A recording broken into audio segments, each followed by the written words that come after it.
শুধু এতটুকু বলতে চাই, 31 দফা আমাদের জনগণের সংবিধান, বিএনপির সমর্থকদের সংবিধান।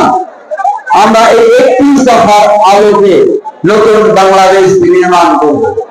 জনাব তারেক জিয়া 31 দফাতে যে সংবিধান কথা বলেছেন, এই কথাগুলো বাস্তবায়িত হলে আগামী দিনে বাংলাদেশের দায়িত্ব থাকবে না, বেকারত্ব থাকবে না,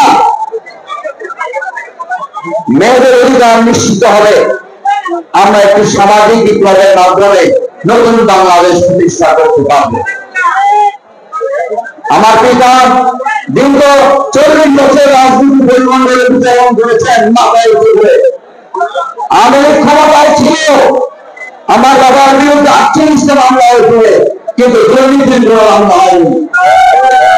আমেরিকার কোনো কোর্ট আমার পিতাকে দোষী সাব্যস্ত করতে পারেনি।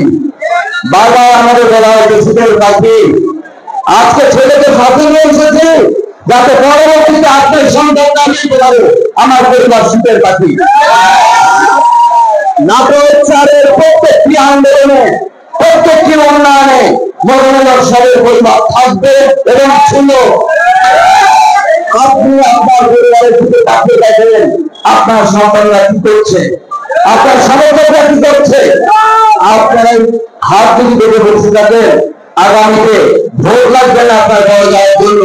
আপনার সমর্থকদের দিকে কর্ম কালো করে জন্য এলাকার মানুষই আপনাদের একটা টাকার দলের গোনা আপনার সৈনিক, মোটর সাইকেলটা চুরি করে সব আপনার সৈনিক, আমার ছেলেটাদের মাছ চুরি করে সব কিভাবে চুরি করেন আপনি? কোনো মূল্য আমাদের আমি পুরোভাবে বিশ্বাস করি নতুন বাংলাদেশ আসছে। এই নতুন বাংলাদেশের নতুন তরুণদের যে পদযাত্রা হবে, এটা আপনি উঠতে পারবেন না, আপনার সকলে উঠতে পারবে না। বাংলাদেশ হয়ে আমাদের নাগর আজকে আমাদের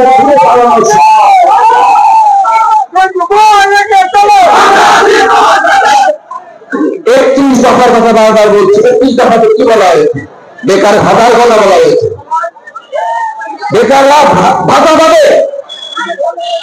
এখানে বলা হয়েছে শিক্ষা খাতে 5% বরাদ্দ বাড়ানোর কথা।